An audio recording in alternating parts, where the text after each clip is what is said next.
Good evening, I'm Abbe Opher. Welcome to episode 1 of the Hypnos Conundrum, a 6-part sci-fi bedtime story. In this series, we'll be joining the members of the Starship Rem on a dreamy adventure through space and time to distant planets in the great beyond.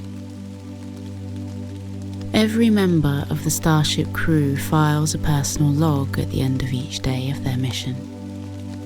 These logs are transmitted to the Interstellar Command Center as a way of tracking the mission's progress. As the chief historian of Interstellar Command, my job is to review the logs as they come in each evening. So in each episode of this series, I'll read you the daily log from a different crew member on the Starship Rem. Today is the first day of the mission, and I've just received the captain's daily log. While my computer decrypts the data from her log, go ahead and make sure you're comfortable in bed. Take a moment to relax and observe your breath. Feel free to fall asleep at any time. Interstellar Command stores these logs indefinitely, so you can always come back and listen again. Now, let's begin with Episode 1, the log of Dalma Garrick, Captain of the Starship Rem. Mission: the Hypnos Conundrum, Day 1. Just minutes ago, the Starship Rem left Docking Bay 8 at the Reinhard space station. What a sight it was, watching her sleek hull glide smoothly between the docking bay doors, ready to begin its first mission. We're going in search of the fabled Hypnos flower. It's thought to be able to send people into a deep sleep. When it's paired with a cryochamber, it might finally allow our crews to venture into deep space without aging. Cryochambers keep space travelers' physical bodies safe by lowering their body temperatures. This flower should help prevent even the slightest bit of aging. Deep space missions can last for months and even years. It's much less stressful on a crew to be able to sleep through much of the travel. So far, we haven't been able to find a way to suspend the normal aging process in order to make such missions possible. But the Hypnos flower might just get us there. Other crews have tried to find it and failed, but this time, with the Starship Rem on our side, we're going to do it. Of course, we've taken the Rem out on test flights, but that was nothing compared to this.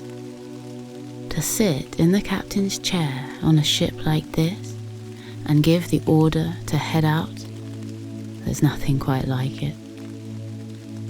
I've been a captain for 5 years now, and I spent a good many years as a first officer before that, under the command of then Captain Anders. Now, Anders is an admiral. When she was promoted, that left the Starship Northway without a captain, which is how I ended up in the seat for the first time.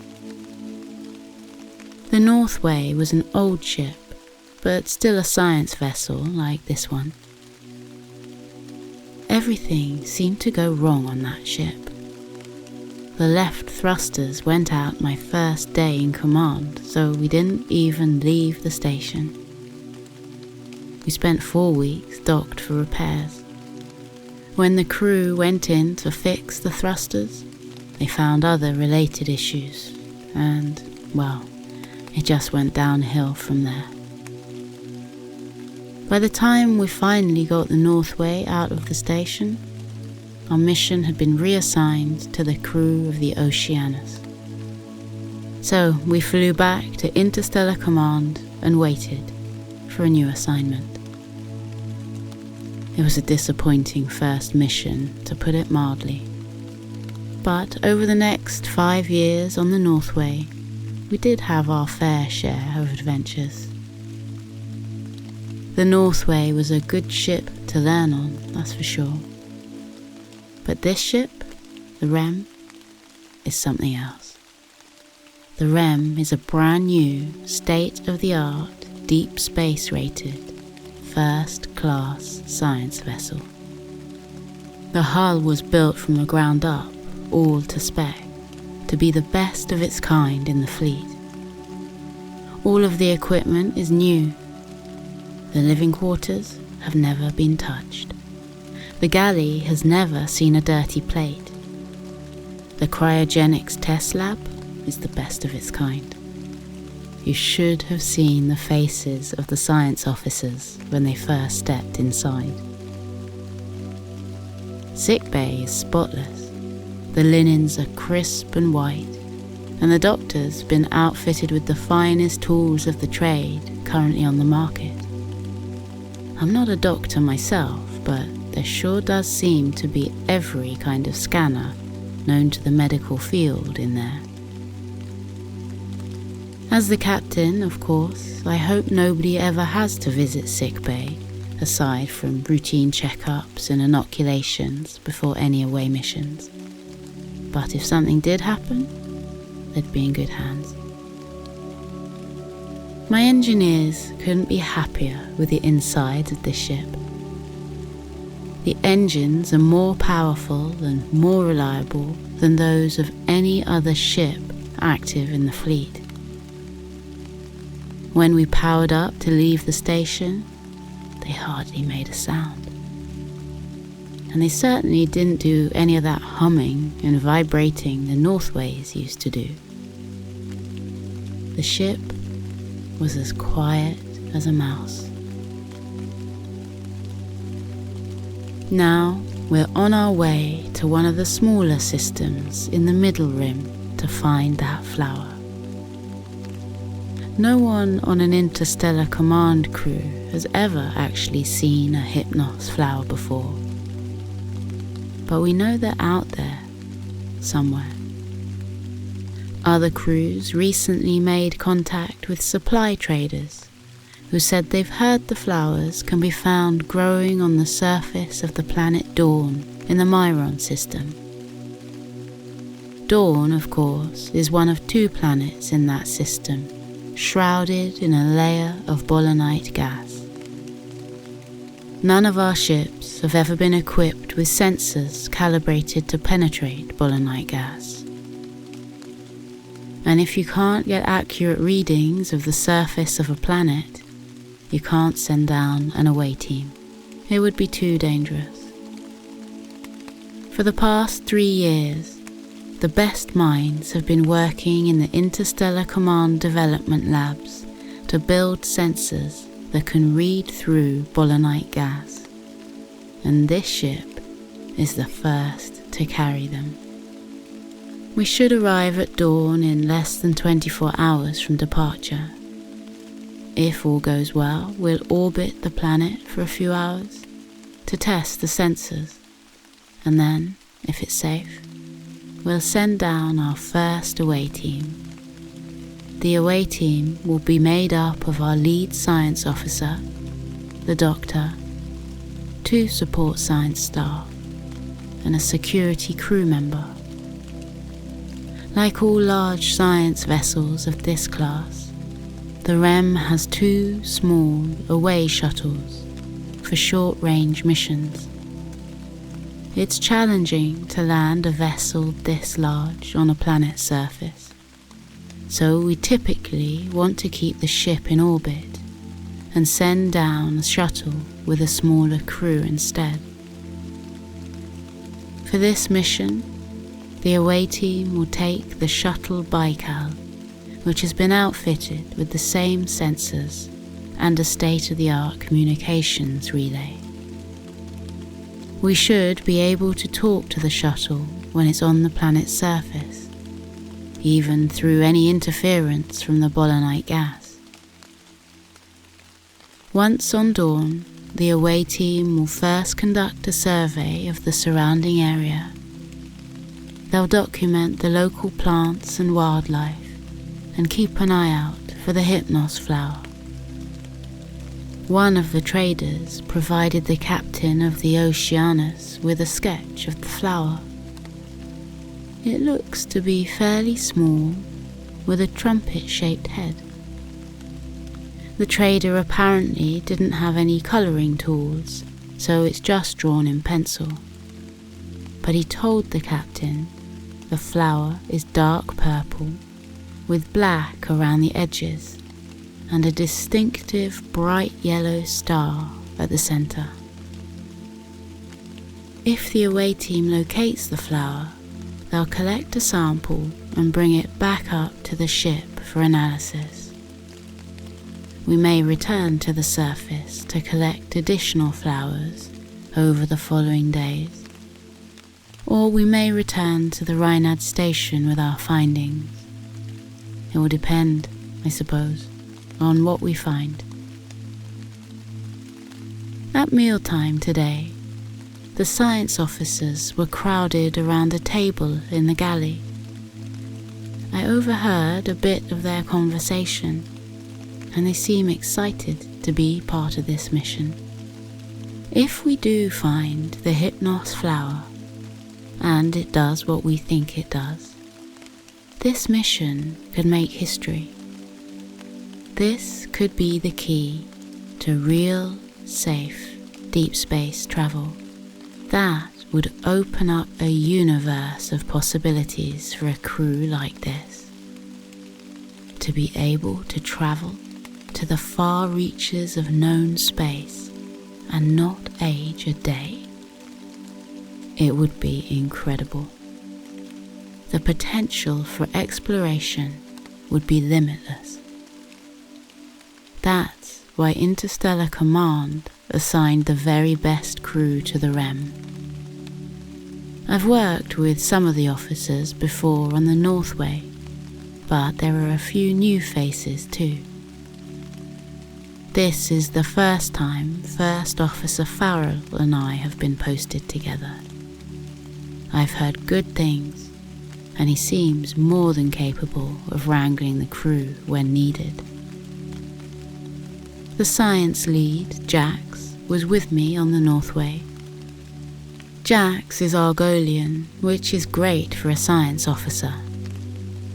Argolians can see twice as many colours as humans and can sense temperature differences to 1/8 of a degree. I read some of Jax's field notes from one of our last away missions together. It made me see the planet we'd visited in a whole new light. If anyone can spot the Hypnos flower, it's Jax. We have a doctor on loan to us from Rhinad Station. Dr. Traylor is a specialist in astrobotanical epidemiology. It will be the doctor's job to work on extracting the components of the Hypnos flower that can be used for deep space cryosleep. Our lead engineer, Ro Nez, helped build the ship and knows the Rem from the inside out. She'll be responsible for keeping the Rem running at top performance throughout the mission. She was posted to the dock at Rhinad straight from the academy, and I've heard she's one of the best minds to graduate in years. She's not really a people person, but she doesn't have to be as the engineer. So long as she can speak to the ship, we'll be fine. We also have a non-commissioned android on board. It's registered as SLN-29, and it's a newer model of the Celic line of synthetic AI. It's supposed to have the most interactive info chip to date, with a developmentally capable personality system. That means it should be able to communicate like a living, breathing crew member. even though it's an android. And it will be able to develop its own personality as time goes on. Right now, we have the android working on ship systems, since it can interface directly with the Rem. I'm not sure what it will be like to work with an artificial life form in that capacity, but I'm hoping it will be beneficial to have one on board. In total on the Rem, we have 216 crew. They work in shifts, so the ship is never without a competent crew manning all the stations on board. We have several scheduled meal times throughout the shifts, but the crew can go to the mess hall anytime to pick up a snack. Crew bunks can accommodate 2 people. Some have chosen to bunk with a friend on an alternate shift, though we have enough space so each crew member can have their own private quarters. It's a nice benefit to working on a ship this size. It's meant to have enough living quarters to house special research groups or delegations for an extended period of time. So when it's just the base crew, people can have some privacy, which I know they appreciate. It's quite a responsibility looking out for all of these people. I can honestly say it's an honor to be trusted with this mission and with the command of such a magnificent ship. We've had a fine start to the day. Since departing Reinhard, we had the chance to see 2 of the most striking planets in this system. There was the gas giant Thorlop and Solon 7, the ringed planet. Thorlop is larger than most of the other planets in this system combined. Though we were travelling a safe distance away, it still filled our viewing windows as we passed. It's a hazy, brownish purple colour with enormous swirling gas clouds. The clouds move and intermingle, creating wild spirals that ebb and flow, as though pulled by some unseen tide below. The centre of the spirals are a deep violet that fade to a chocolate brown along the arms. Maronite is the most prevalent gas on Thorlop, which creates its distinctive colour. It's like a bouquet of flowers that's been tossed in the air, First Officer Farrell said. I suppose that's the best description I've heard. Solon 7 is a cherry red planet with ultramarine rings. Ultramarine is one of the deepest, most vibrant shades of blue you can possibly imagine. It's such a rich hue, it's almost difficult to look at directly. I wonder what Jax sees when she looks at Solon 7. I imagine it's beautiful. The red coloration on the surface comes from all the Vigon in the soil. There are craftspeople on a neighbouring moon who collect the Vigon and use it to make pots and bowls. They're really quite lovely and sturdy too. Seeing these planets for the first time reminds me that we still have so much to learn about the galaxy and all it holds. That's why I'm so hopeful about the Hypnos flower. It will get us one step closer to finding out some of these mysteries of the universe. I wonder what dawn will be like when we finally arrive. Bolanite gas is a muddy brown colour, so it's not much of a looker from the outside. But underneath that gas, there could be a desert or a rainforest, or mountains higher than those on the moons of Gavin. If there's one thing that's for sure, it's that this mission will be one to remember, no matter how hospitable or attractive Dawn is or isn't. Well, it's getting late. It's time to settle into my new quarters.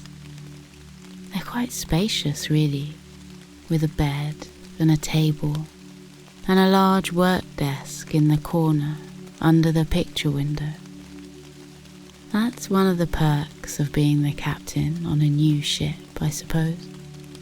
You get the corner with the view. All of the crew is present and accounted for, and the second shift is about to begin.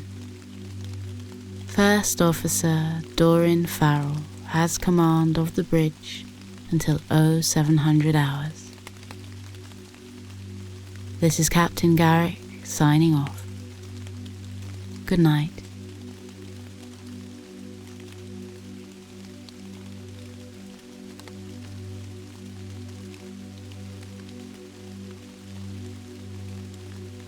Today is the second day of the mission, and the lead science officer's daily log is arriving as I speak.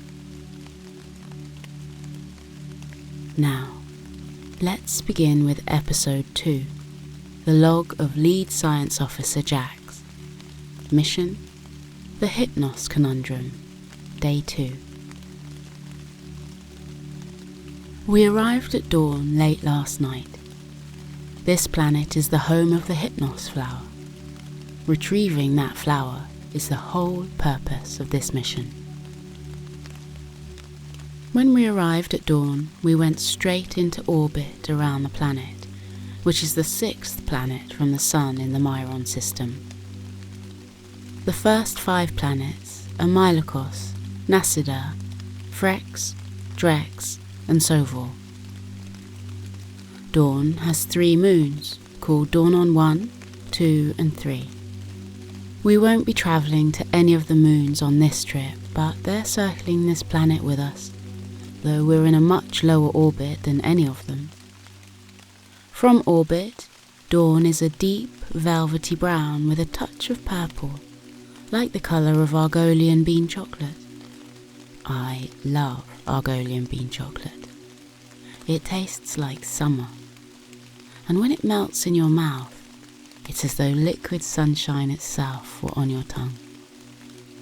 I'm sure Dawn doesn't taste like chocolate, but it certainly looks like it from above. It's interesting to hear my fellow human crew members talk about Dawn's colour. They just say it's brown. Well, yes, it's brown, but it's so much more than just brown. I wish I could somehow give my human friends my senses, so they could see what I see, hear what I hear, and smell what I smell. Us Argolians can see more than 2 times the colours that humans can. I'd like to see it from their perspective too. I guess we all bring our different strengths to the mission, don't we? Anyways, Dawn's colour is due to bolinite gas, which makes up most of the atmosphere of the planet. Bolinite gas has been a problem for Interstellar Command ships for a very long time. Interstellar Command first encountered bolinite gas on the planet Vefra in the Durgon system. An away team was on the surface of Vefra when they came to a geyser that was shooting up both liquid copper and bolinite gas. When the crew went to scan the geyser, they found they couldn't register what was on the other side of the bolinite gas. Of course, they could walk around the geyser and see for themselves, but the bolinite blocked their scanners. Then other crews found planets like Dawn with bolinite atmospheres. As much as they may have wanted to go down to the surface, they just couldn't, since they had no idea what they'd be flying into. For the past several years, Interstellar Command development teams have been working to build a new type of sensor that can actually penetrate bolonite gas. And the Rem is the very first ship in the fleet to carry them. Both of our shuttles, the Baikal and the Aral, are also outfitted with the sensors. That's how I got to lead the very first away team down to the surface of a bolonite atmosphere planet. We took the Baikal down just after 0800 this morning. It was me, Dr. Traylor, 2 of my science crew, and a security officer, just in case. The sensors worked like a dream. From orbit, we were able to see that beneath the bolonite gas was a planet covered in tropical rainforest. Half the planet was flat, and the other half fairly mountainous. We decided to aim for a hilly area near one of the largest water sources on the surface. I piloted the Baikal down through the gas layer, which is one of the thickest layers of gas I've ever encountered. But thanks to the sensors, it was smooth sailing the whole way. We landed in a small clearing, surrounded on all sides by massive trees. They were similar to the Medenian lollop trees on Gavin, but not exactly the same. They both have sessile leaves with no stems, but the lollops grow to a maximum length of 2 meters, while these were as large as 4 meters. We disembarked from the shuttle and began our scans of the clearing and nearby rainforest. We found no large wildlife in the immediate area. There were some smaller insects and a few ground beetles, but that was about it. It's true, rainforests are usually teeming with smaller wildlife. Many rainforests, like those on both Duran and Enrin, also have large predatory animals, but we didn't find any on Dawn. However, when we began to scan the plant life, what we found was incredible. There were over 1.7 million types of flowering plants alone. That's twice as many as on Duran. There were more than 78,000 types of trees, over 12 meters in height, which is mind-boggling. While my title is Lead Science Officer, I was trained as an astrobotanist, specializing in tropical and subtropical species. So you can imagine how amazing it was to be in a place that had more of these types of plants than I've ever seen before. After we finished our initial scans, we began our on-foot survey of the nearby rainforest. The canopy was dense and lush. There were at least 36 distinct shades of green in the overhead foliage. Once we'd walked in about a mile, I stopped for a moment under a particularly large tree. The other crew stopped as well. We all stood there in silence, listening to the sounds of the forest around us. To my left, a small beetle hummed atop a large leaf. Tiny insects chittered in the undergrowth around my feet. I heard the long, hollow call of some type of bird off in the distance. It echoed from tree to tree before turning to a whisper many miles away. It had recently rained in this forest. Rivulets of water ran down the spines of the larger leaves and sent heavy droplets down to the underbrush below. I listened to them plop to the ground, one at a time, and burst, sending even smaller rivulets down tiny blades of grass to the earth below. The rainforest had its own song, it seemed. It was a song of water, growth, and life. There's no doubt Dawn is bustling with life. After a moment's rest, we continued our hike through the trees. The ground crunched beneath our feet. There were at least 3 distinct layers of undergrowth. It was nearly impossible to dig down under the leaves, stems, stalks and moss to actually reach the dirt below. The flowers around us were absolutely wonderful. They were tiny cerulean blue flowers with little fluted petals that smelled like lilac and jasmine perfume. Another of my favourites were these large bell-shaped sandstone orange flowers with thick cinnamon brown stems.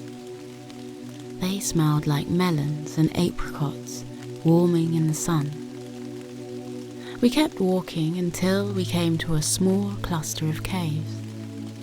The entrances were just over 2 meters tall, high enough for even the tallest crew members to walk inside standing up. They were formed by stormy grey stone. The security officer and I walked inside about 1/4 of a mile and then turned back to the entrance. I suspect there is quite a large network of caves that crisscross that portion of the forest. I'd like to return to conduct further research if we have time at the end of the mission.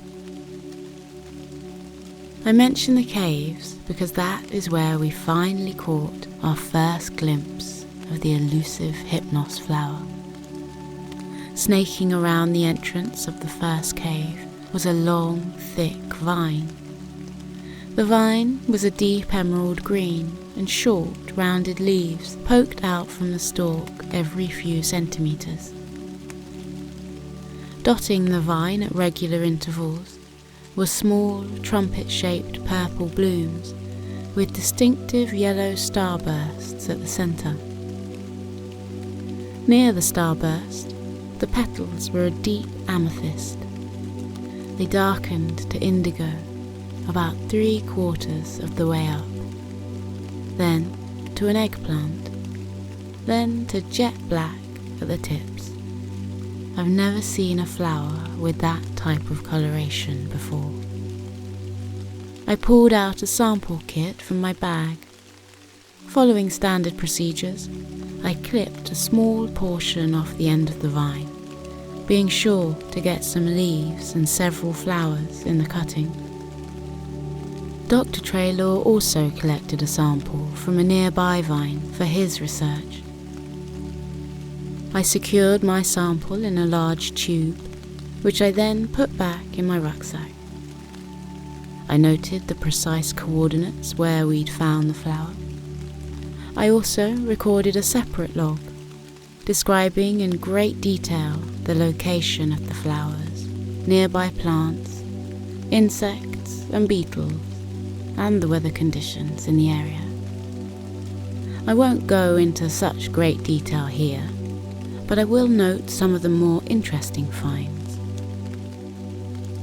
There were 4 small greyish beetles rooting around a clump of leaves approximately 17 centimeters from the end of the vine. They appeared to be eating the rough, decaying edges of the leaves and leaving the soft, supple centers alone. I'm curious about what happens to the leaves as they decay that makes them more palatable to the beetles. There were also 6 small, moth-like creatures circling a crimson flower approximately 1 meter to the left of the cave's entrance. There were 4 cream-coloured grubs burrowing beneath the vine, and 1 small, fuzzy violet caterpillar making its way over a particularly large knot in the vine, about 26 centimeters from the sample end. No wildlife specimens were collected. Our away team then packed up our bags and returned, via the same route we'd taken, to the clearing and the shuttle Baikal. We powered up the Baikal and tested the surface-to-ship communications, by sending a quick message to the bridge, letting them know what we'd found.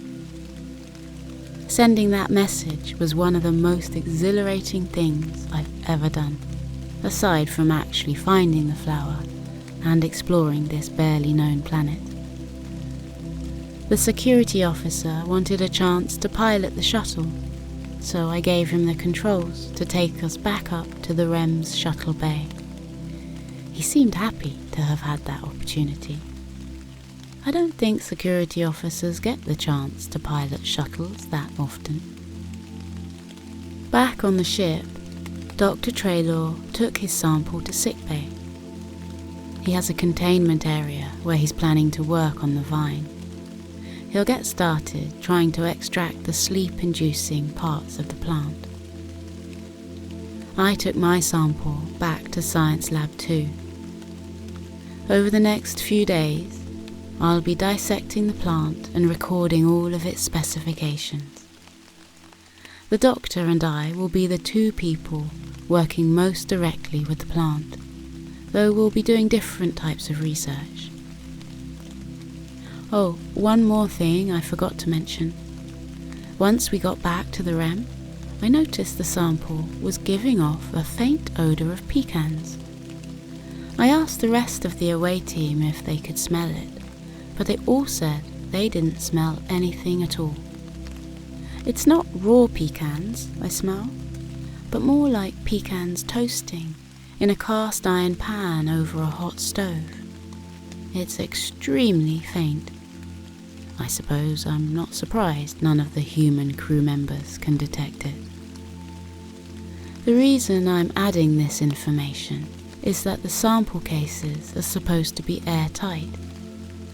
This is the first time I've detected an odour from a sample exuding from an airtight sample case. I have to remember to check the rest of my sample cases to make sure there's no potential for cross-contamination. What an amazing and adventurous day it's been. Thankfully, I'm at the end of my shift now because I'm exhausted. I should probably get some sleep. Even though we have the fabled Hypnos flower now, the work of figuring out how to use it has only just begun. This is Lead Science Officer Jax, signing off. Good night.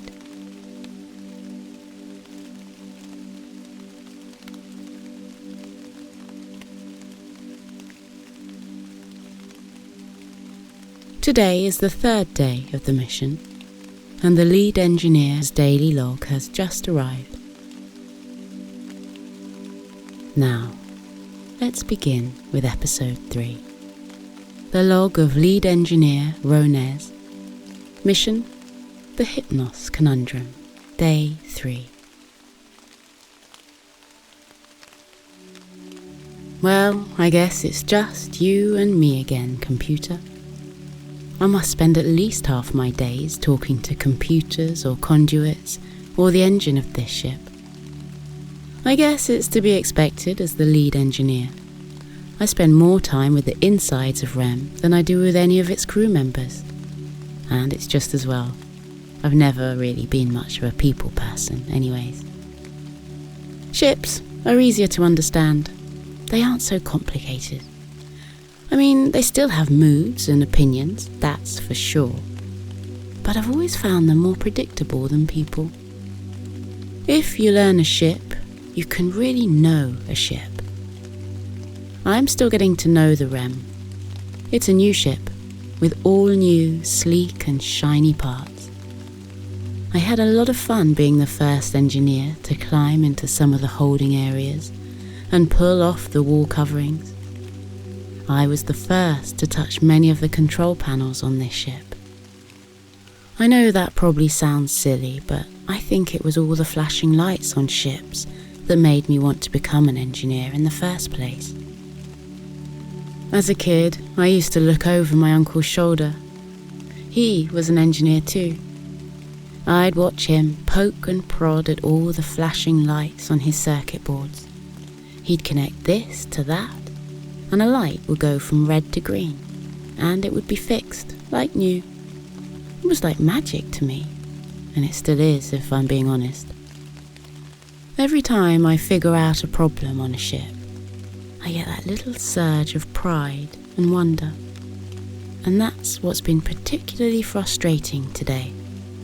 We have a serious plant problem that I just can't figure out how to fix. Ever since the away team came back with that Hypnos flower, my ship hasn't been working the way it's supposed to. I know this could be the scientific discovery of all time, but it is wreaking havoc on the Rem. I'm not sure if the scientists just didn't know, but nobody informed me the flower grows like a weed. Yesterday, the team came back from the surface of Dawn. Jax, the lead science officer, put her plant trimmings in the lab. Overnight, the flower went crazy. Jax sent me a message this morning telling me to get down to the science lab as quickly as I could. I was already awake, of course, cleaning the floor panels in the engine room. I packed up my toolkit and headed for the lab. I didn't hurry that quickly because I figured a science emergency couldn't really be that bad. But it turns out I was wrong. The Hypnos flower trimmings had been inside a specimen container, Jack said. But when I got there, I found her picking up broken pieces of that container off the floor. It seems like overnight, the flower sample grew this giant tendril that snaked up the wall and all the way back into one of the ventilation conduits. It also grew a bunch of smaller tendrils that were hanging down from the ceiling and sprouting new growth of their own. The tendrils were all covered with these bright green leaves and dark purple flowers. The plant had grown straight through 2 empty specimen tanks, breaking the casing on both sides, and had completely coiled around the workbench and chair, making it impossible to get to any of the tools in any of the drawers or to sit down. Where there used to be a ceiling, that's now what I can only describe as a miniature jungle. Smaller tendrils completely cover the top panels and the upper third of the walls. In some places, the ends hang down nearly to head height, all covered in leaves and flowers. I had to brush one out of my face when I first walked into the room. It would have been pretty in a way, had it not damaged so many of the supplies in the science lab. We'll have to wait until we're docked back at Reinad to replace all of them. Of all the parts of the plant that were where they shouldn't be, the one that really concerned me was the tendril in the ventilation shaft. It's not affecting the function of the shaft. The thing is, from there, the plant could theoretically get anywhere on the ship. The way the ship is designed means there's a crisscrossing series of large shafts and conduits that run through the walls. It's how you can get to one spot or another without taking the hallways, for example. While most people spend their time in the common areas of the Rem, I spend a lot of my day crawling through shafts to get to the hard-to-reach places on the ship. When I saw the tendril in the ventilation shaft, I realized it could be spreading to the ship's other systems and areas. Without crawling back there to see for myself, I couldn't be sure exactly how much had been affected. So I grumbled at Jax. She was nice about it. Then I got all my tools and went for a climb. I removed the grill panel that leads to the shaft and climbed inside. Luckily, the vine followed the bottom of the shaft, so there was still plenty of room for me to edge along beside it. What I found was not encouraging. Through the night, This plant had sent its snaking arms through every open space it could find. Its leaves, flowers, buds and stems had pushed open control panels and encircled every button, switch and knob that it came across. One small, particularly determined tendril made its way back to a wiring bundle that's pretty key to the propulsion systems. It had crawled in and out between all the wires. The whole thing was a mess. I followed that piece as far as I could. The end of the tendril had shoved the wiring out of the way and jammed up the circuitry. About 5 minutes after I found it, the entire propulsion system went down. Now, that's not a huge problem since we're in orbit around the planet anyway, but it is problematic for me as the ship's engineer, and it's a mystery I still haven't solved. Somehow, I have to find a way to bypass the affected systems and make sure new growth from the plant doesn't cause similar issues again. I've been working closely with Jax in the science lab. She's trying to figure out how to contain the plant and keep it from growing so wildly. She's tried everything from special holding containers to force fields, but the plant just keeps on growing. She tried a water tank. That didn't work, and we ended up with a very wet floor. For my part, I've tried clipping the tendrils back and removing the pieces from the wiring, but every time I cut away the plant, new growth immediately sprouts from the parts I cut, both on the main part of the plant and on the clipping. So basically, I just have 2 vines instead of 1, and they're both growing even faster than before. The first time I tried to cut back the plant, I put the clipping in my pocket. The next thing I knew, it had grown right through a weak part in my seam and was hanging down the outside of my pant leg like a keychain. This all led me to wonder why the away team hadn't mentioned how fast or extensively the Hypnos plant grows. I asked Jax about it, and she said they had no reason to suspect it would grow like this. Apparently, down on the surface of Dawn, the plant was pretty well contained. She said there was a single vine growing on the ground near the entrance to the caves. There were no smaller tendrils. There was no mini jungle of Hypnos flowers hanging from the top of the cave. The vines didn't snake anywhere they weren't supposed to. All in all, it seemed like a very orderly and rather small vine, she said. In fact, that's why they didn't even bring back that large of a sample. They didn't want to take too much of the plant and affect the part that was still growing back on Dawn. She had taken some scans when she was on the surface, and she showed them to me. It's true what she said. The vine really wasn't that big. Now she's trying to figure out what it is about this ship that's encouraging it to grow so quickly. Apparently it's the perfect environment for growth, but nobody can figure out why. Dr. Traylor is also working on the problem.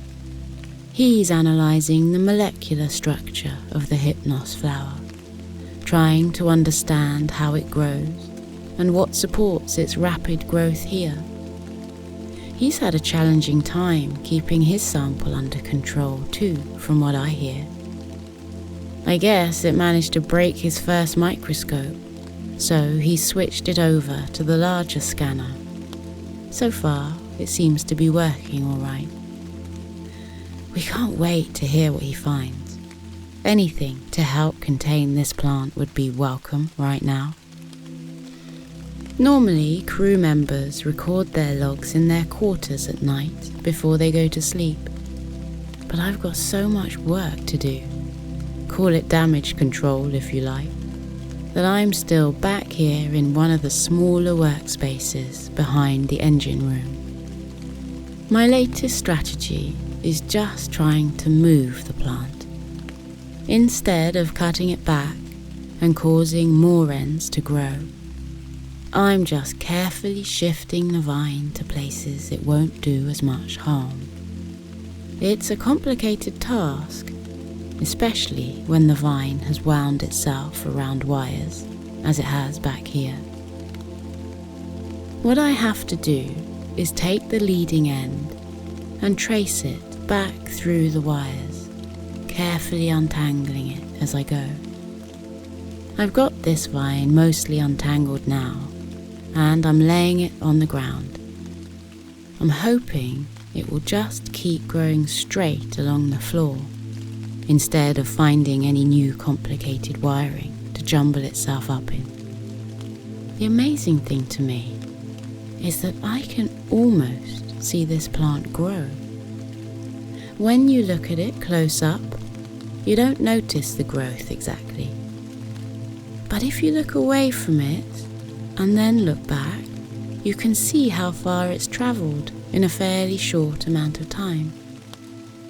I've never encountered any kind of plant life quite like this before.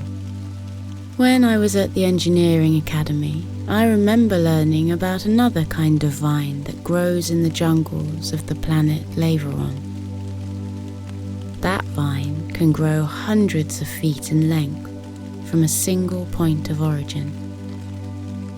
When scientists first discovered it in the thick tangle of trees there, they thought it was multiple different plants wound together. It turns out that it was just one, looping back on itself countless times in an effort to fill as much space as it could in the dense undergrowth.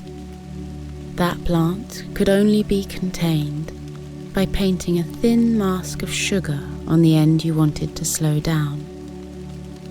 I only remember it now because it's such a strange solution to a problem.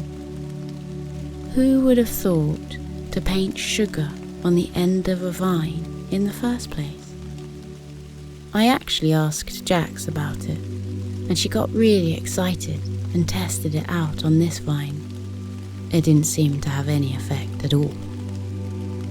She also told me lots about the plant that I can't remember now. She seemed to have fun describing it, although I think she's really into plants. I like plants well enough, but I just don't get that excited about them most of the time. I think I prefer metal and useful composites, which makes sense for an engineer. Well, I'm just about finished uncoiling what I can of the vine back here.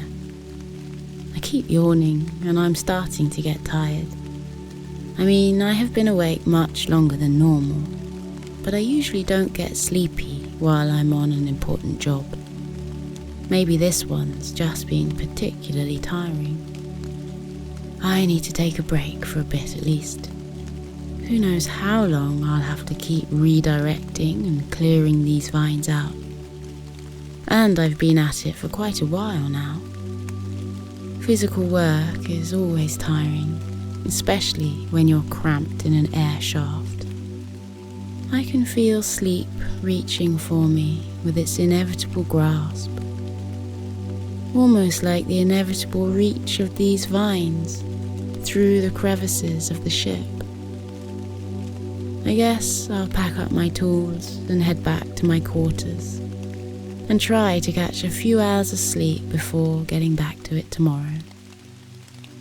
And speaking of tomorrow, I need to talk to Dr. Traylor about the possible effects of being around this flower for so long. It's supposed to put people to sleep. I don't think I'm feeling anything unusual right now, but it would be worth it to get a professional opinion. You never know what might happen from being in close contact with an alien species for too long. Most of the time it's fine, but it's always wise to be careful. This is lead engineer Ronez signing off. Good night.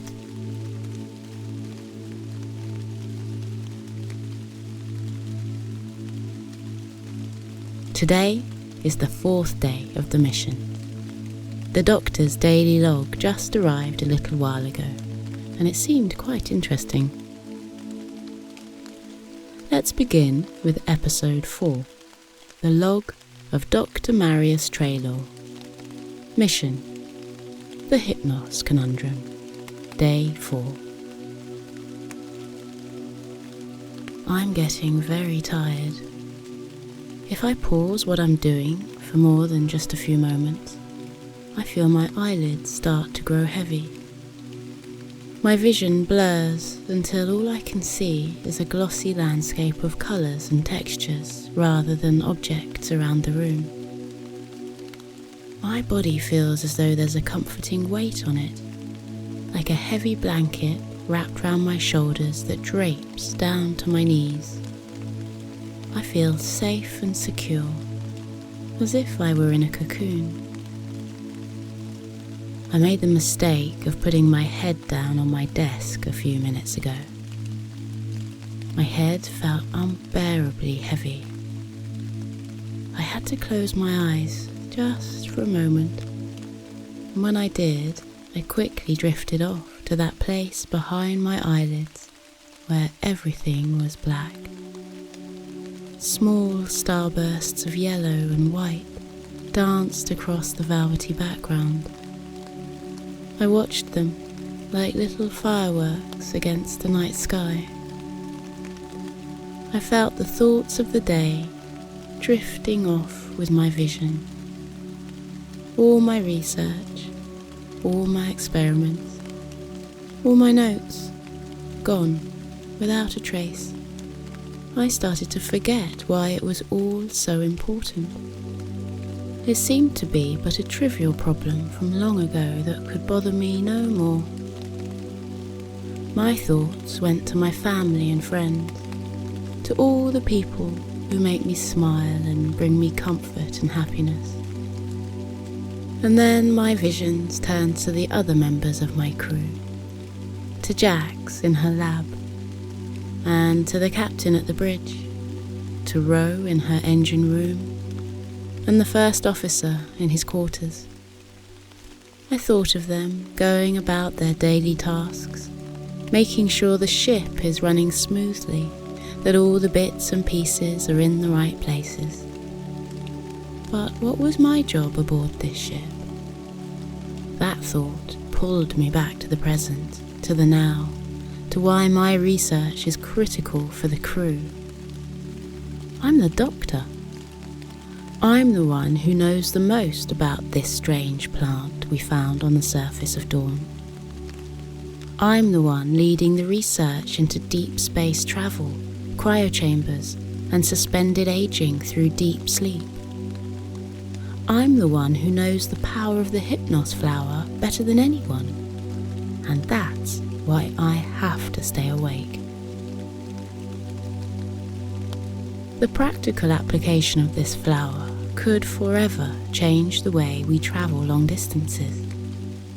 We already have cryochamber technology, which allows us to drop a person's core temperature very low, keeping them in a kind of stasis. The Hypnos flower allows that person to sleep deeply and comfortably.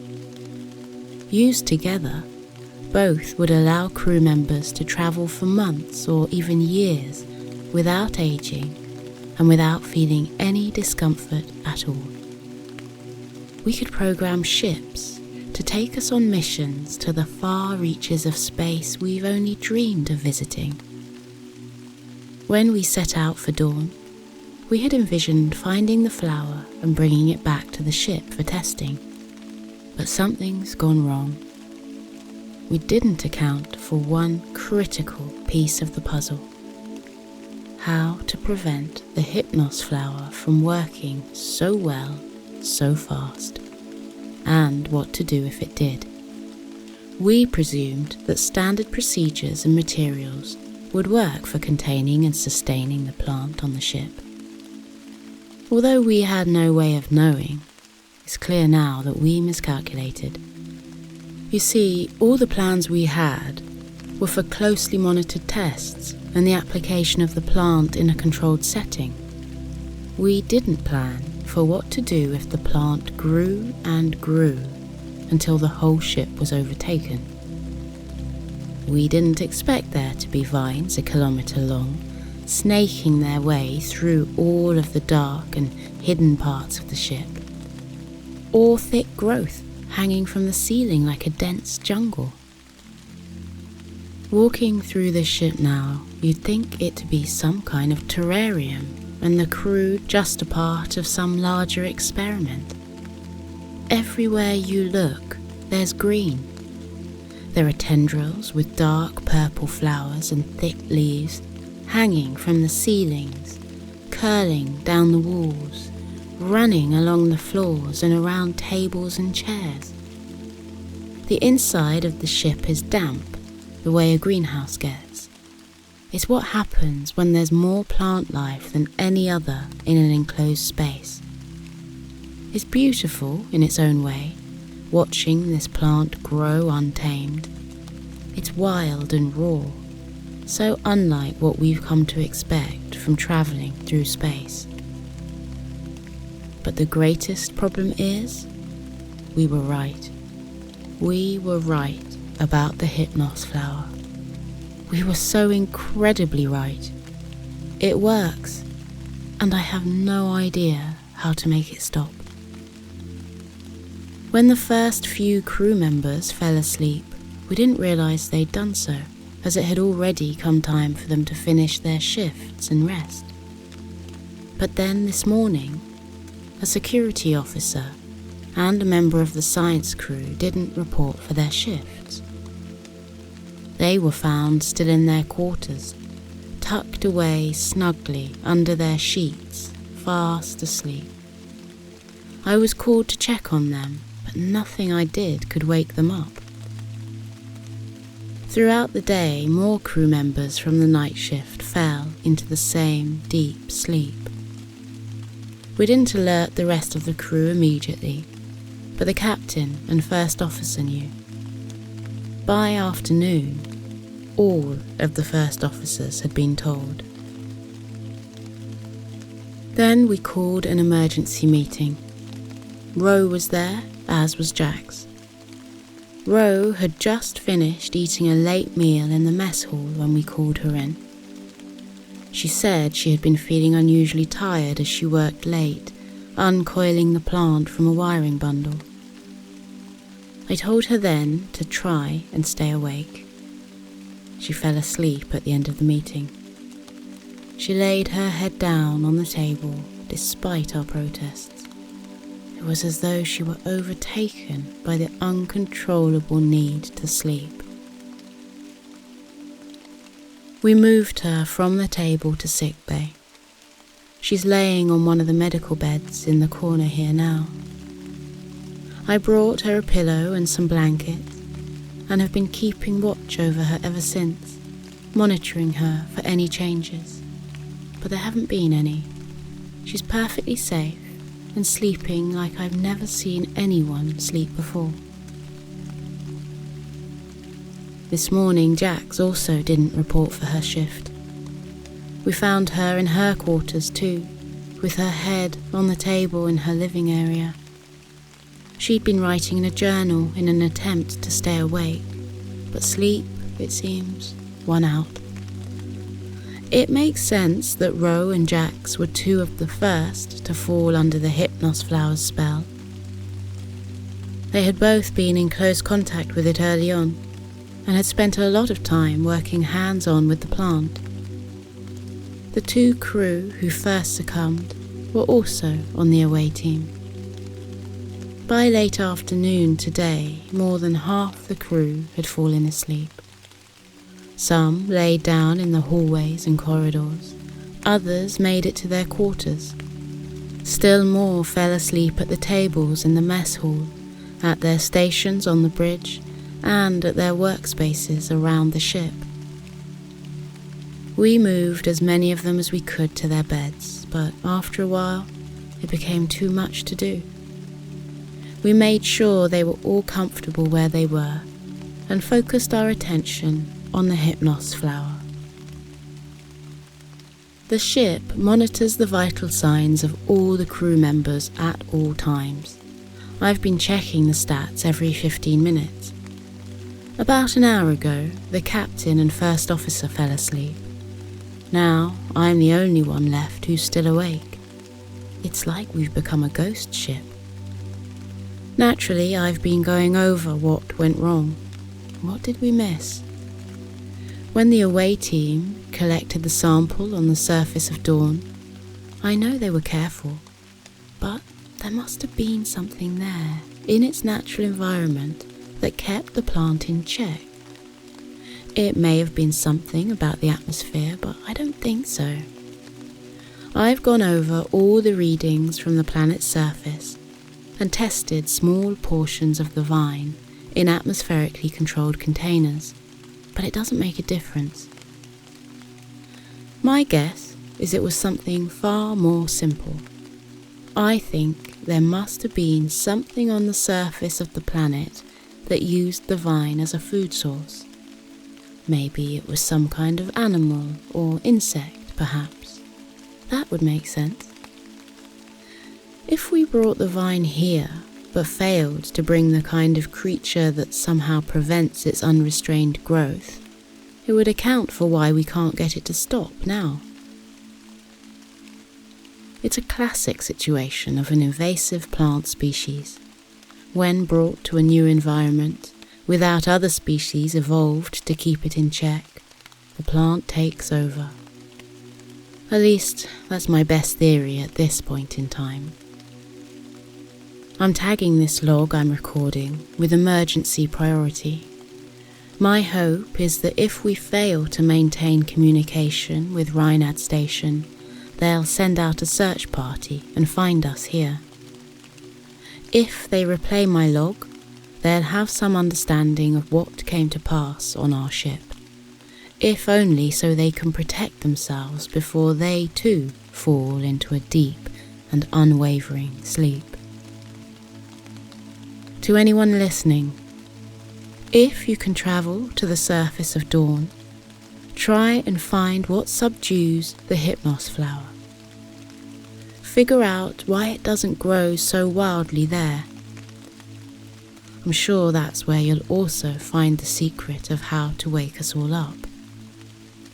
The other forms of life on Dawn were not asleep, so they must have some way of avoiding the Hypnos flower's effects. That's the other problem, you see. I have no idea how to wake anyone up.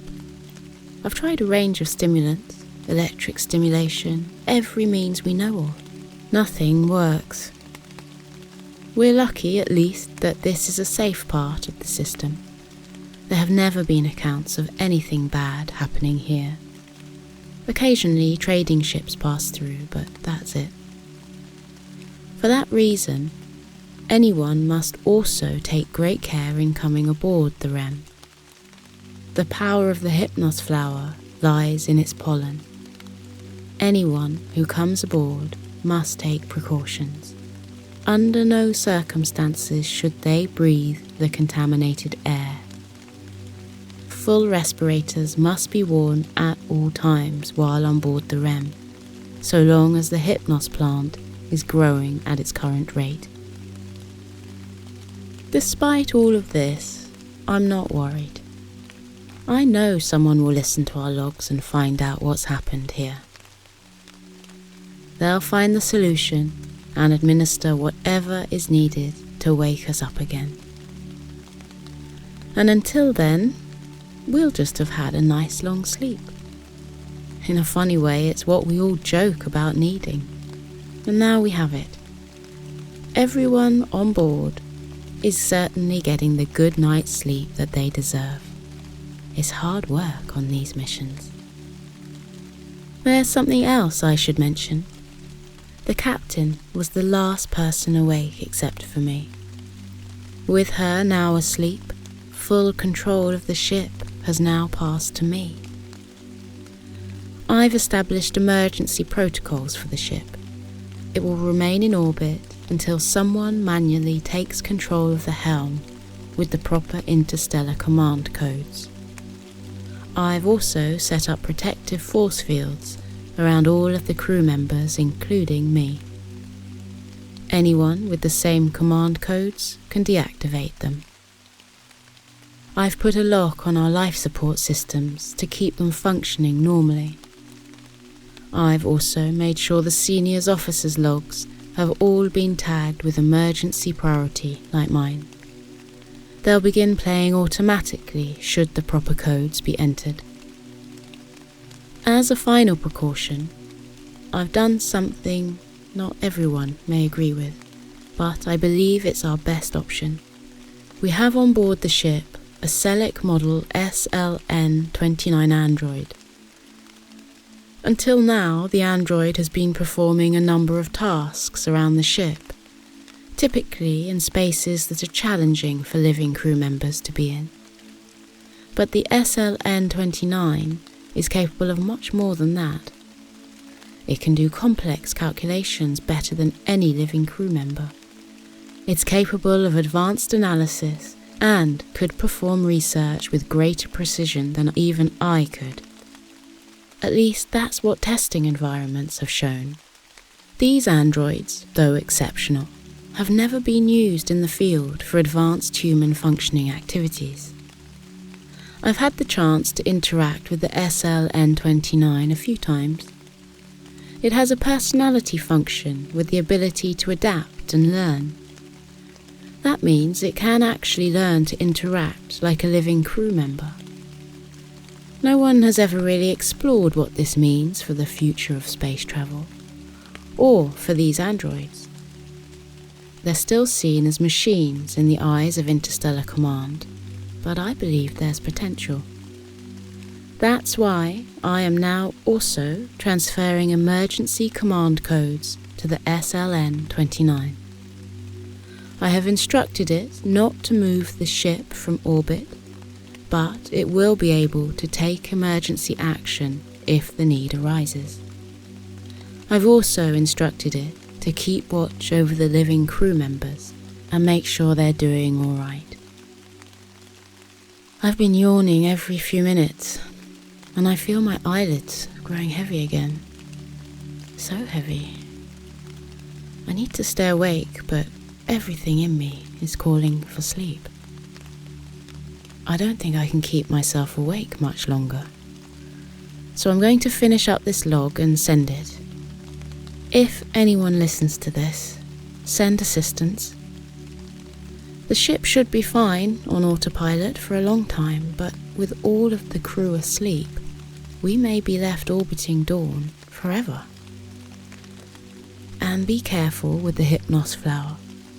It's more powerful than we ever imagined. This is Dr. Traylor signing off. Good night.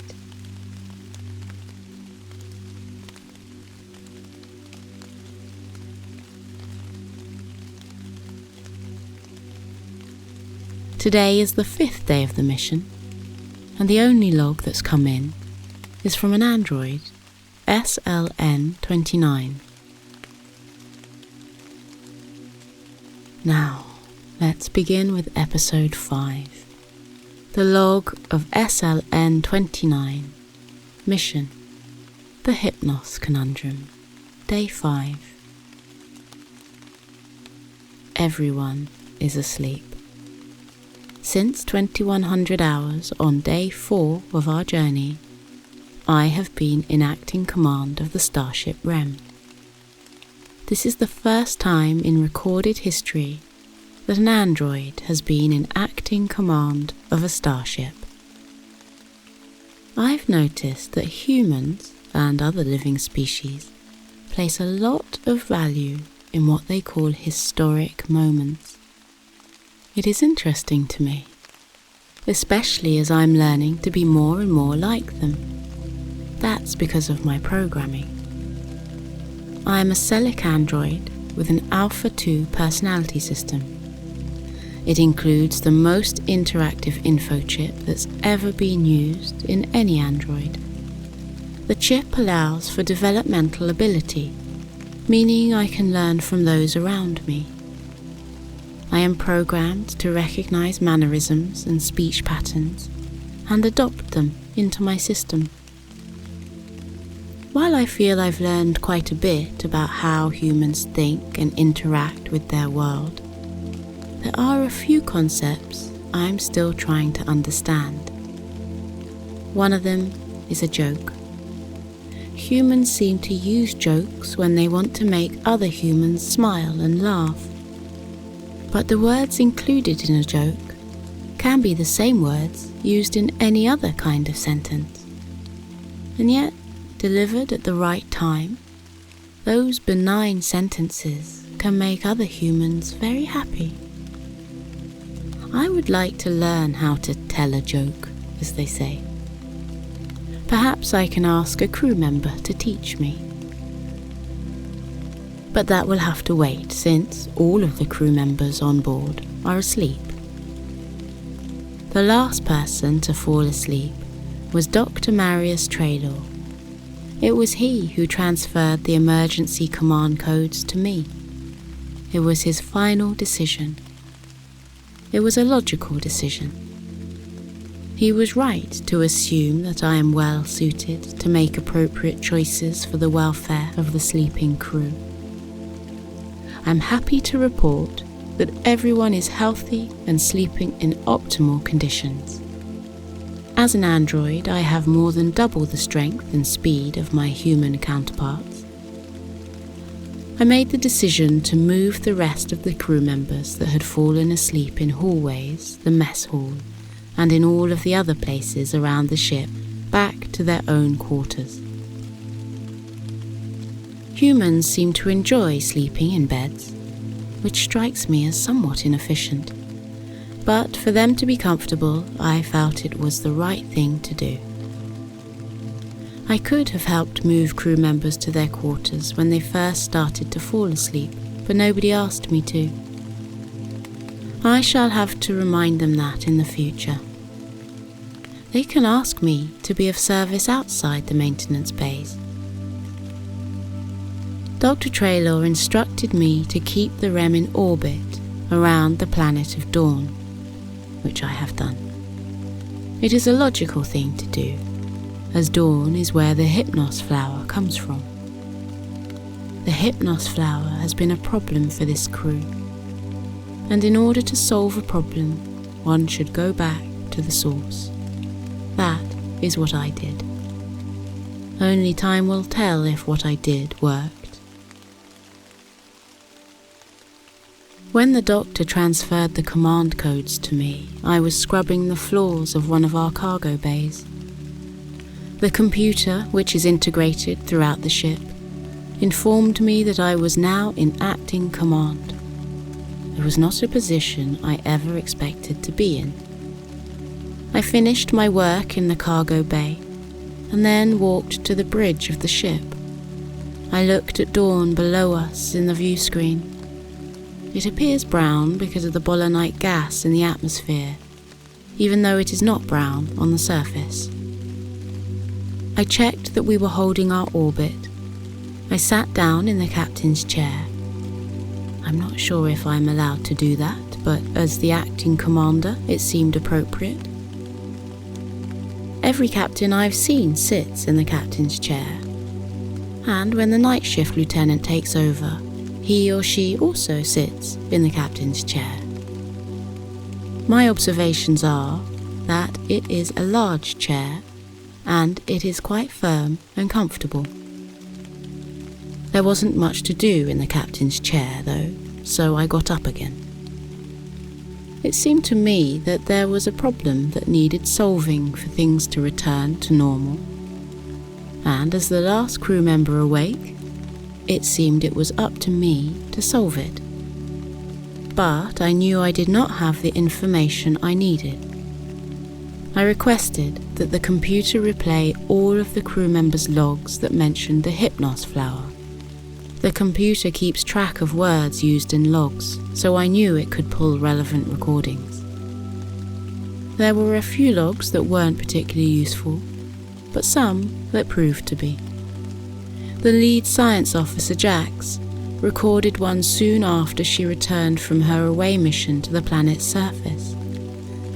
She described the process of collecting her sample of the Hypnos flower, along with detailed descriptions of the nearby surroundings and wildlife. She noted 4 small greyish-silver beetles, 6 small moth-like creatures, 4 whitish-cream grubs, and 1 small fuzzy violet caterpillar. The small fuzzy violet caterpillar, as she described it, particularly caught my attention. Jax said the caterpillar was, quote, making its way over a particularly large knot in the vine, about 26 centimetres from the sample end. No wildlife specimens were collected. End quote. It may be important to mention here that I remember every piece of dialogue I have ever heard, exactly as it was said. I am also able to process speech at 20 times the rate that humans can. It makes listening to logs a much more efficient process for me than for my fellow crew members. In describing her first impression of the Hypnos flower, Jax said, quote, snaking around the entrance of the first cave was a long, thick vine. End quote.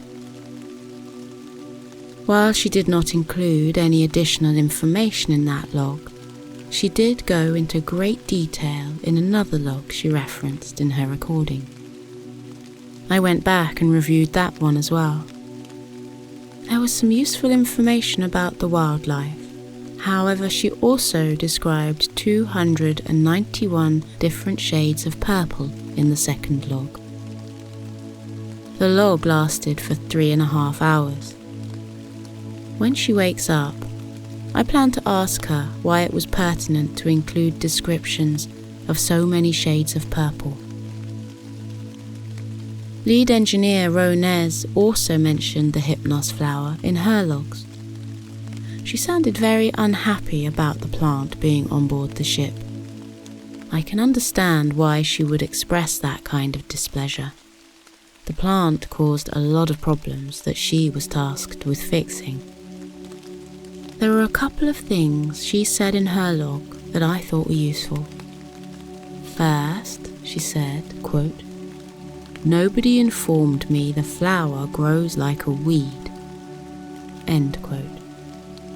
This is interesting, as 89.7% of plants classified as weeds in the known galaxy are the main food source for at least one type of life form, if not more. Weeds are food.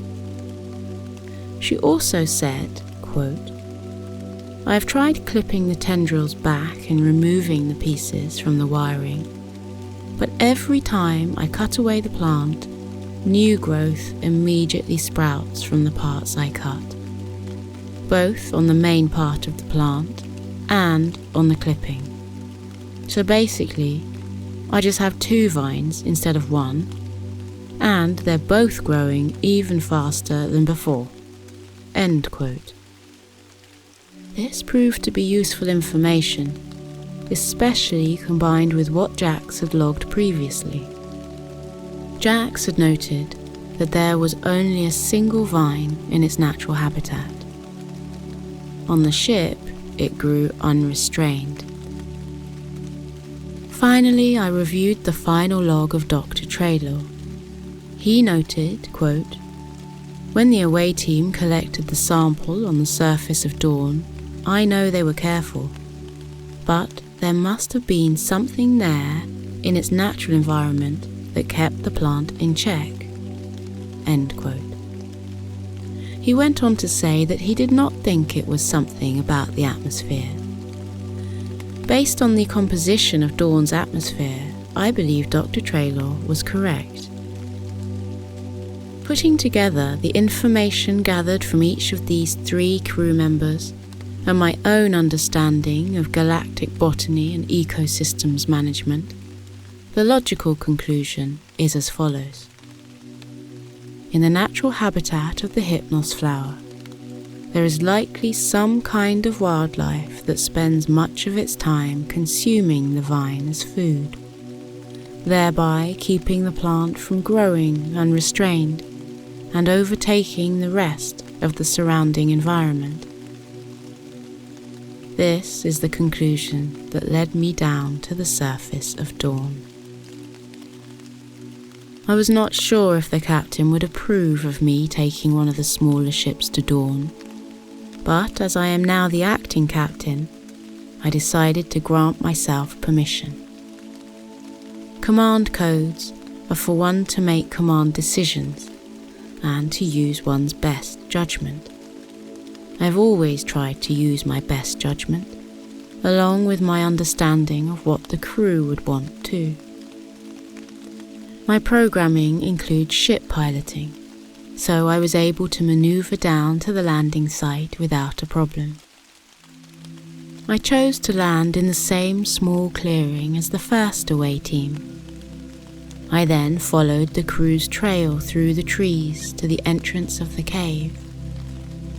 Humans and Argolians, like Jax, often can't perceive trails they leave behind, but my optical sensors can detect even small disturbances to the natural environment. Once I reached the entrance of the cave, I found the vine, just as Jax had described. I paused for a while and simply observed the vine in its natural habitat. There were several other plant and insect species around, as well as a pleasant hum in the cave as the wind blew outside. Based on Jax's observations, I was able to confirm that the vine was in largely the same condition as when the sample was collected. The same species in the area were also generally in a similar condition except for one.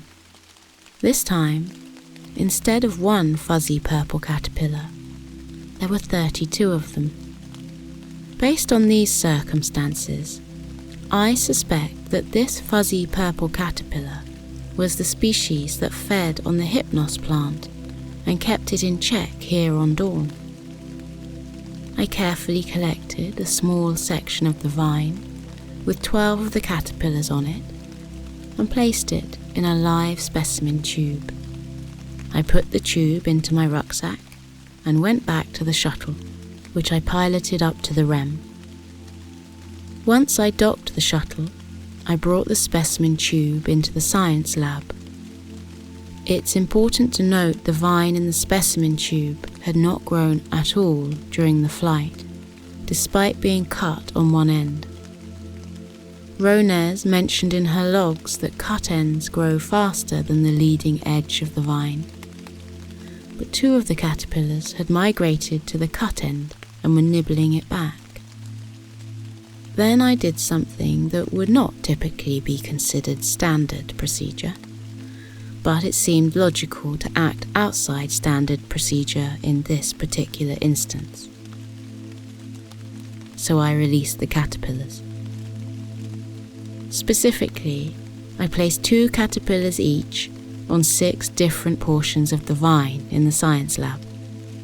I monitored their movements closely. The caterpillars consumed half their body weight in vine every minute. As they ate, they gave off a fine substance. It was almost like a mist. Upon further analysis, I found the mist had stimulant properties. The Hypnos flower puts people to sleep, and if my molecular analysis is correct, the caterpillar stimulant should counteract the effects. I also observed that in the places the caterpillars ate, the vine actually became greener and firmer, while also slower to grow. There must be something in their saliva that provides nutrients to the plant, keeping it healthy but also reducing its overall growth. It's as though the plant grows more quickly without the caterpillars in an effort to cover as much space as possible before it cannot anymore. This appears to be a symbiotic relationship between the caterpillars and the plant. The vine is food for the caterpillars. They keep the plant from growing so fast it overtakes the rest of its environment. They, in turn, nourish the plant and keep it strong. And put together, they have no sleep-inducing or stimulant effects. It has now been several hours since I brought the caterpillars on board the Rem. The total area covered by the vines has been reduced by 1/8. 6 of the crew members sleeping in quarters where the vine has been eaten have begun to stir. They are not awake, but they are moving slightly in their sleep. I'm hopeful they will wake up again, though I'm unsure of how long that process will take. I will continue to monitor their progress, as well as that of the caterpillars and vines. I will continue to record logs as needed, updating my findings. I would like to record something unrelated to the Hypnos flower now. I am appreciative of the fact that Dr. Traylor chose to trust me with the responsibility of holding the command codes. Many view androids in the same way they view other technology, no more than a tool to serve a specific purpose. But my personality chip has made me curious about my fellow crew members. I want to learn from them, to learn about them. It is interesting to hear them speak and to better understand how and why they make certain decisions. I know that for Dr. Traylor, it was an unsure thing to hand over the welfare of the ship and the crew to an android. It has never been done before. It was, as the humans call it, a historic moment. Perhaps I'm beginning to understand why historic moments mean so much to humans. They show a departure from logic at times, while at other times they show people acting logically when logic has otherwise been abandoned. But historic moments always indicate a departure from prior norms. I have been learning how to process the information I've gathered from my crew members. But now I can say that I think I'm grateful. I am grateful for the chance to show what I can do. I'm grateful to challenge myself. I'm grateful that someone saw potential in me. I would like this noted in my log. I understand that I will likely return to my regular duties once the crew wakes up. I would like to thank Dr. Traylor for this chance to try something new, if even for just a day or two. This is SLN29 signing out. Good night.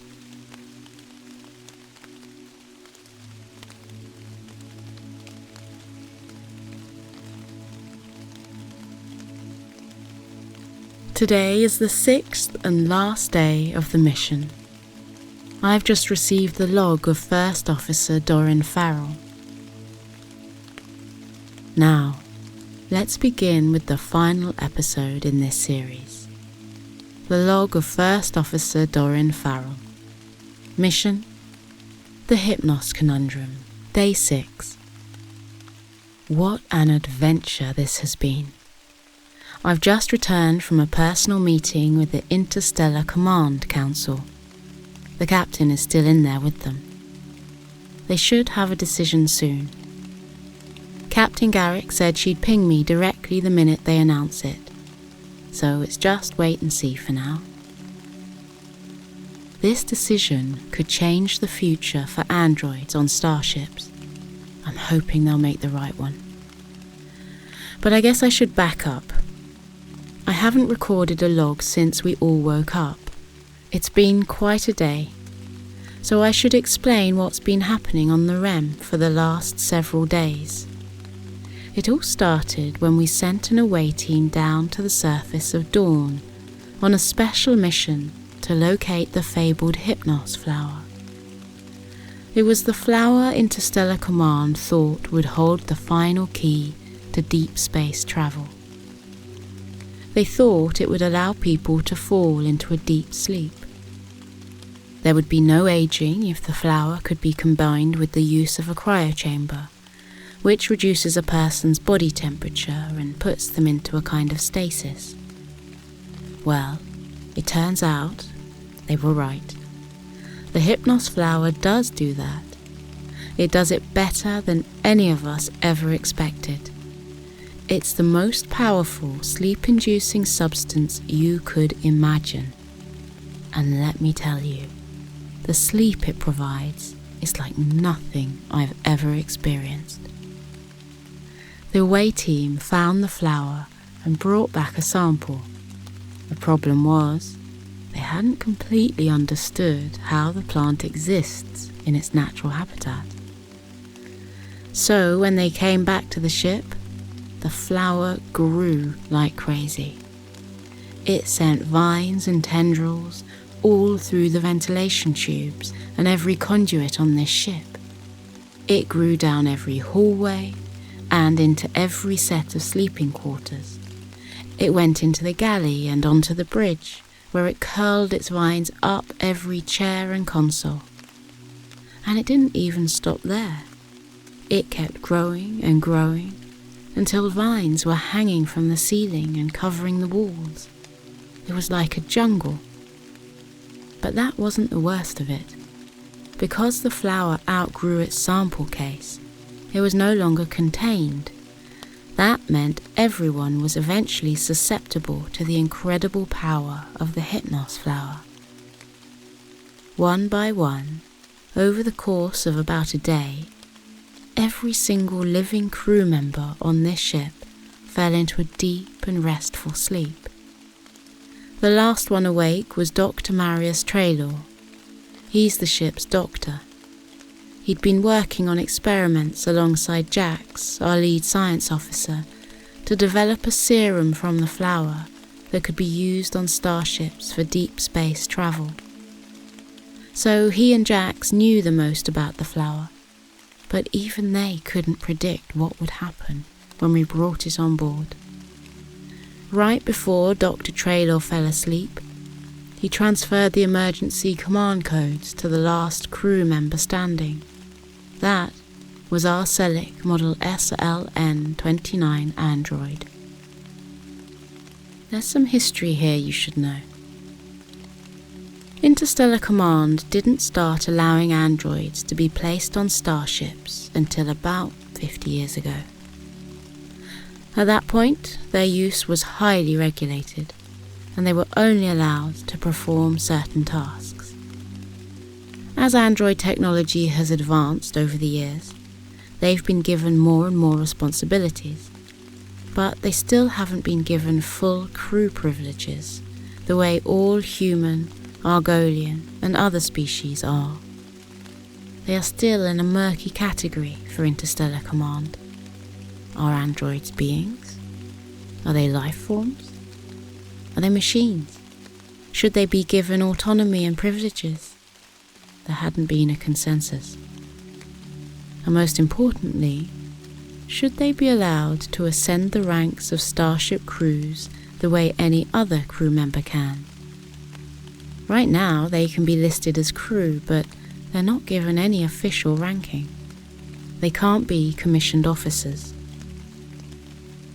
That means they're also limited in what they can actually do aboard a starship. They can clean maintenance bays and help out with experiments in the science labs, for example, but they can't make command decisions, pilot the ship, or lead away teams. Now, because of the heroic efforts of our very own SLN-29, I'm hoping that will change. When Dr. Traylor gave our android the command codes, It did what any other crew member would do. It went above and beyond the call of duty, and not only protected everyone on the ship, but found a cure for all of us. SLN-29 took a shuttle back down to the surface of Dawn and discovered that the Hypnos flower has a natural predator, if you will. There's a small caterpillar that lives in a symbiotic relationship with it. It eats the vines and keeps them from growing wildly, but also provides the flower with the nutrients it needs to survive. SLN-29 brought the caterpillars back up to the ship and let them loose to eat the vines on board. Within a day, they'd done what they do in the wild, and as a result, everyone on the ship woke up from their sleep. I was one of the first to awaken. I remember opening my eyes very slowly. I saw light begin to creep in around the edges of my vision. I remember blinking gently and watching the pictures in front of me adjust and come into focus. It was an extremely slow awakening. I saw the light beside my bed first. Then I saw the book I had been reading, however many days before. I had placed a bookmark in it to mark the spot where I'd stopped. Then I saw a shirt hanging over the back of my chair, and behind it the door to my quarters, which was shut. I wasn't groggy exactly, but I didn't know how much time had passed. It could have been hours or days, or weeks or months. It was as though I had fallen out of time, or slept in a space where time was meaningless. I felt completely rested. I wasn't tired in the slightest. It was as though I'd gone to bed for a nap and woke up feeling like I'd had the best night's sleep of my life. But then I realised I'd never intended to fall asleep. I remembered what we'd been doing just before. I'd been walking to the bridge to tell the captain that the science officers hadn't made any progress on finding a remedy for the Hypnos flower. I remember getting to the waiting area just outside the bridge when I became overwhelmingly tired. I felt my eyelids begin to droop and my muscles grow heavy. I needed to sit down right away. So I did. I remembered sitting down in a chair just outside the door to the bridge, and then I was out like a light. That's where my memory ends. I didn't remember getting to my quarters or tucking the sheets up to my chin. I didn't remember dimming the lights or closing the door. I didn't remember falling asleep. When I realised all this, I got up as quickly as I could and found I was still dressed in my uniform. So, clearly my memory was correct that I hadn't meant to go to sleep. I left my quarters and headed for the bridge. The hallways were eerily silent. Usually they're bustling with activity as crew members walk from the engine room to the mess hall and back, or work on control panels in the corridors. But this time, there was nothing.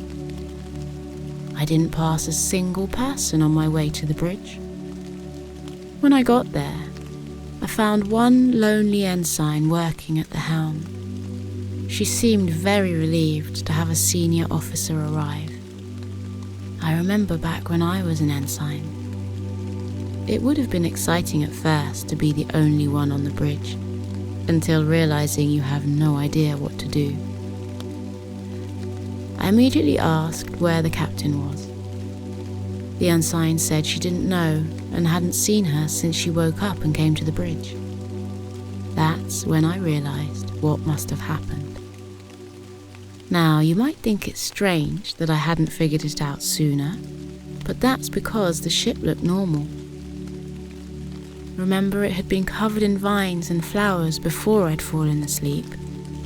Now it just looked, mostly, like a normal ship, There were a few stray leaves here and there on the ground, but the jungle that had previously covered everything was now gone. I realized at that moment that something must have happened while all of us were asleep. Someone, or something, must have solved our Hypnos Conundrum. I tapped into the communication systems and made a ship-wide call to any and all crew members who might be awake. There was no telling how many of us were still asleep, so I had to find out for myself. The only response I got was from our very own SLN-29. It answered my call and just said simply, "SLN-29 is here and ready for orders."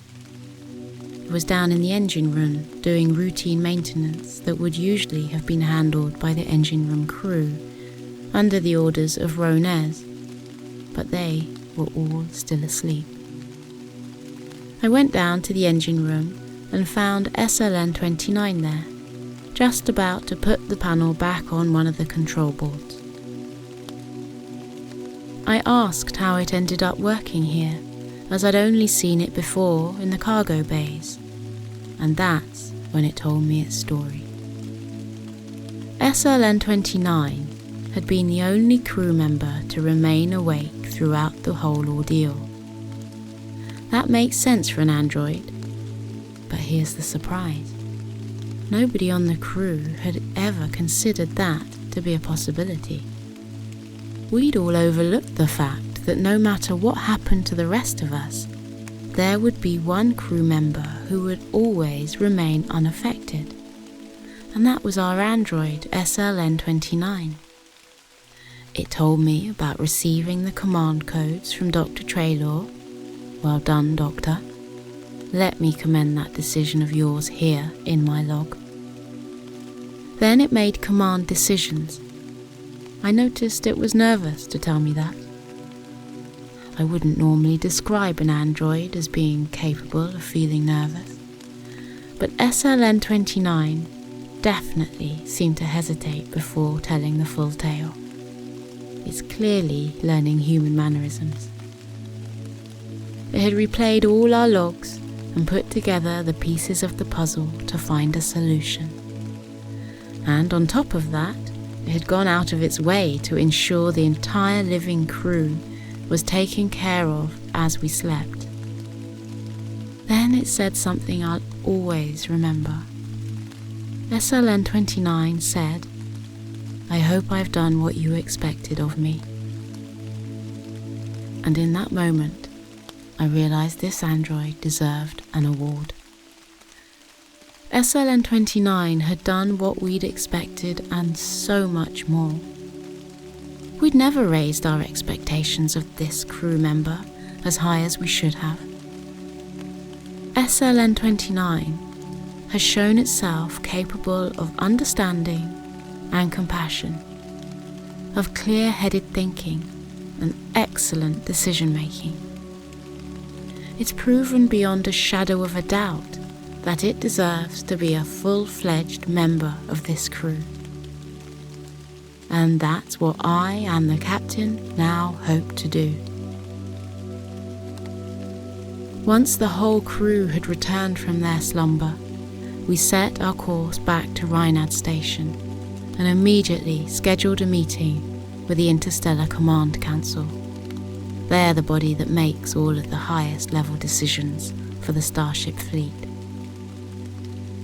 In our meeting, Captain Garrick and I told the Council everything that SLN-29 had done while we'd all been asleep. We told them that these new androids were clearly capable of feeling empathy for the rest of the living crew. Even if they still have more to learn, which they do, they will do it with ease. And their ability to understand logic and make rational decisions often surpasses that of other species, I believe. The Council listened attentively. Some had questions that we tried our best to answer. Others seemed to be on board with our suggestion instantly. I think the question of androids and their place in our starship society has been something many people have thought about for a long time. Perhaps now it's just coming into focus in a new way, with actual proof of their capabilities. Now, I've just received word from Captain Garrick. The decision is in. From this day on, androids will be allowed to be commissioned officers on starships in Interstellar Command. It was a unanimous decision, the captain said. SLN-29 had acted with valor and honor and should be commended. How fantastic. On our way back to Reinhard Station from Dawn, I spoke with SLN-29 about the meeting Captain Garrick and I scheduled, and our hope to have it recognised as a crew member by the ICC. It said something quite unexpected in response. If it was to become a full-fledged member of the crew, it should have a proper name. After all, there are dozens of Selic model SLN-29s out there in the galaxy. But it was the one who handled the Hypnos flower problem. It was the one who for many hours commanded the Starship Rem. It was the one who saw its crew home safely. I said, sure, if ICC grants our request, we can give you a proper name. And I asked it what it would want to be called. It thought about my question for a few minutes and then responded. It's an SLN model. So how about the name Sloan? It's the closest thing to SLN, but with an individual flair. Sloan it is. But there's more. Not only will crew member Sloan be on par with the others on board, but the Council also decided to give Sloan a rank. So welcome to the Starship Rem, Ensign Sloan. What a historic moment for androids. And thanks to Ensign Sloan, it's also a historic moment for space travel. On our ride back from Dawn, Jax and Dr. Traylor were able to prepare a serum from the Hypnos flower. It will need proper testing and perhaps some adjustments before it's ready for interstellar use, but without a doubt, it's fair to say mission accomplished. And what a mission it's been. This is First Officer Doran Farrell signing off. Good night.